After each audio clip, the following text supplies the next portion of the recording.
So, ito yung ating live messages, Sagittarius. Wow, grabe. So, unang-una, abundance. So, i-mind nyo na agad yung abundance, mga kapiksi, kasaganaan, pagpapala. And I'm pretty sure sanay na kayo dyan. Pag December, mga kapiksi, kasi pag December, talagang nananagana, no, yung bawat tahanan. Dahil may mga 13th month, may mga bonus, may mga 14th month, performance bonus. Yung iba talagang nakuha yung mga commission nila, mga incentives. Yung iba, mga nananalo sa mga raffle. Yung iba, nakakuha ng mga pamasko, no?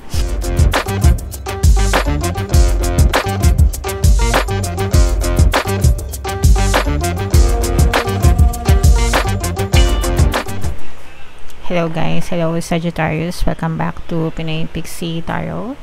Ang pamagat ng episode natin for tonight is OOTM, Oracle of the Month, para ngayong December para sa Sagittarius, Sun, Moon, Rising Sign, and Venus. Meron tayong tatlong set ng decks dito, mga kapiksi. Ito yung para sa spiritual message nyo, ito yung para sa life messages, and ito naman yung para sa love life, guys. So, unahin muna natin tong spiritual message, guys.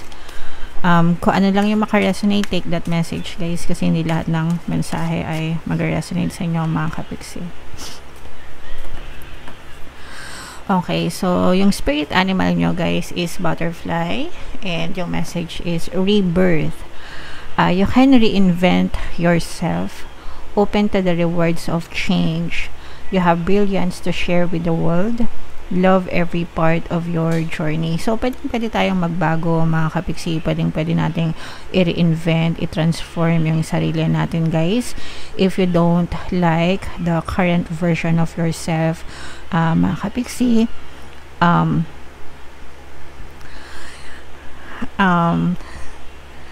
pwede nyong ayusin yung sarili nyo for the better and become the best version of your selves, guys. Okay?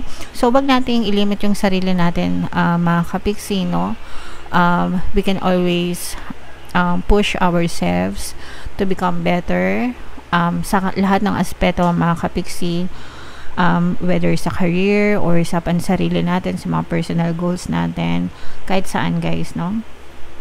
And you have to love every part of your journey, guys.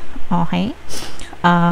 Kahit anong klaseng journey pa yan, mga kapiksi, ang importante is yung process, diba? Kagaya nga nung butterfly. Yung mga butterflies, kung alam nyo yung stages nila sa buhay, no? Every stage, they are being rebirthed, mga kapiksi, diba? Nagsimula sila sa itlog, tapos kapag napisa, magiging, I don't know, pupae, tapos magiging caterpillar, tas hanggang sa maging butterfly. So each stage, guys, no, parang they undergo the process of pain, diba? Painful process, pero lahat yon, it's part of their journey. And yung end state nila is kapag nag-spread na yung kanilang wings, they become beautiful, diba? Transformation.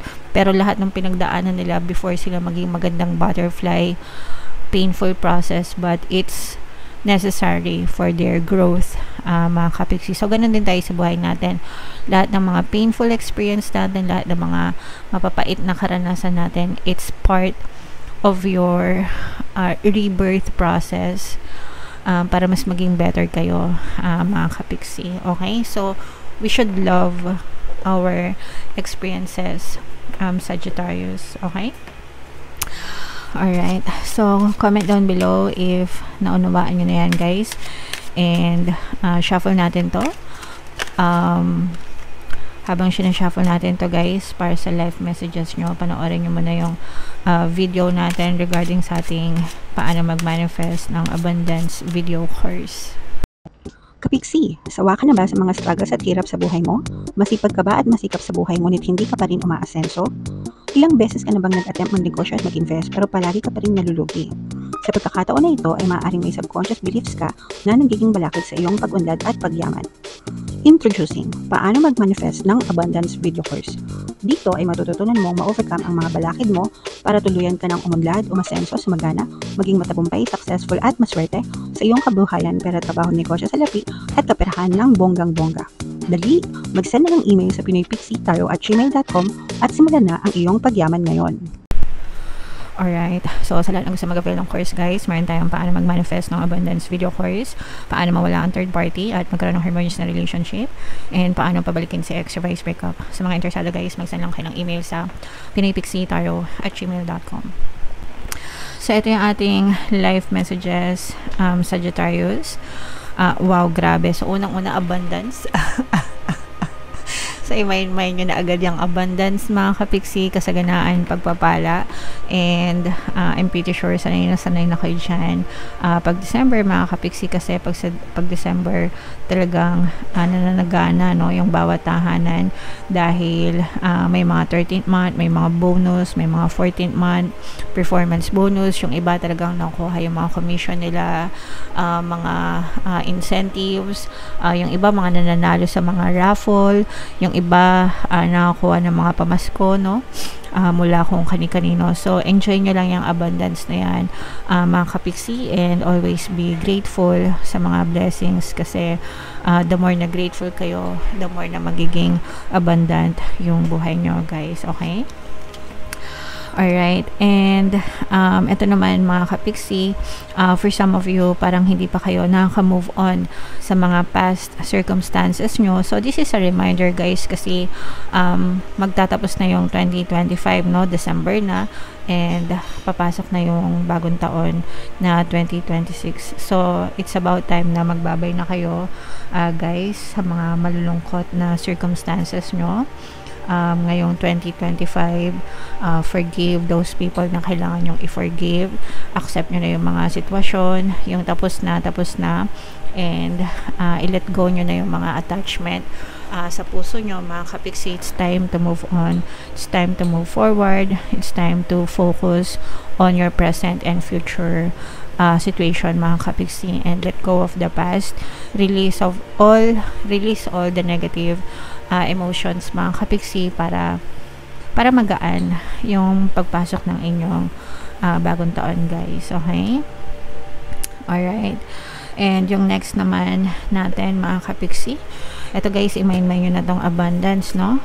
Yung next naman, love life messages guys. So habang sinashuffle ko to guys, available na yung inyong 2026 kapalaran para sa bawat zodiac sign. So punta lang kayo sa homepage natin kung hindi nyo pa napapanood guys, okay? So ito yung love life messages nga, ito yung mga images ng card guys. So yung first message muna, you may not always understand why certain things happen. However, there is always a higher purpose to the events in your life. Through turmoil, a blessing will soon be revealed. So, ito guys, syempre, may mga bagay na hindi natin naiintindihan sa buhay natin. Hindi natin ma-explain kung ba't nangyayari, especially sa relationship. And okay lang yun guys, no? There's always a purpose kung bakit nangyayari yung mga bagay na yon. So ang importante is natututo kayo ng mga leksyon nyo, and i-bless din yung inyong relationship. Basta palagi nyo lang ipagdasal yung inyong relationship, work on it, work with your partner, work on your partnership.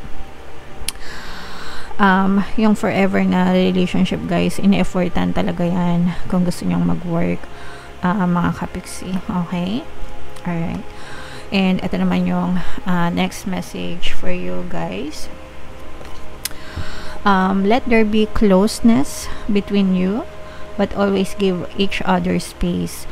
Love never claims, it simply allows and gives. So, ito guys, kailangan ng give and take sa relationship. Kailangan din natin ng space.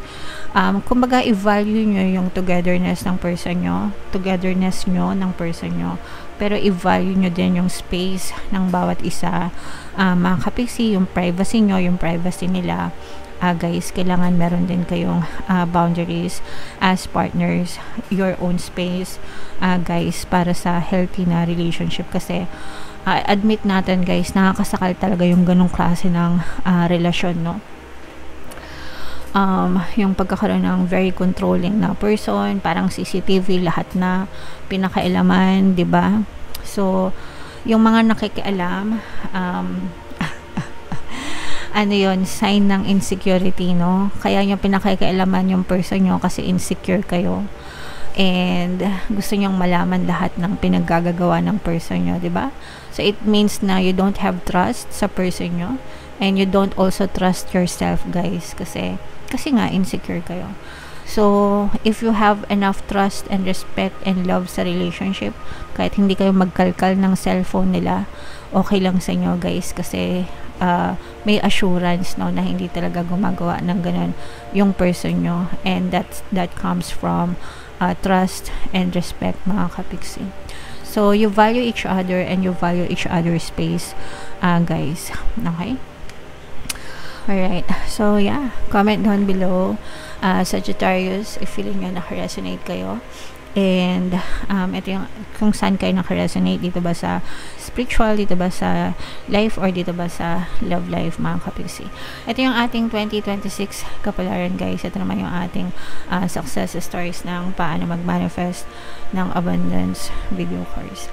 Click here to subscribe, guys. Thank you for liking, sharing, and subscribing. See you next time. I love you all. Have a nice day. Bye-bye.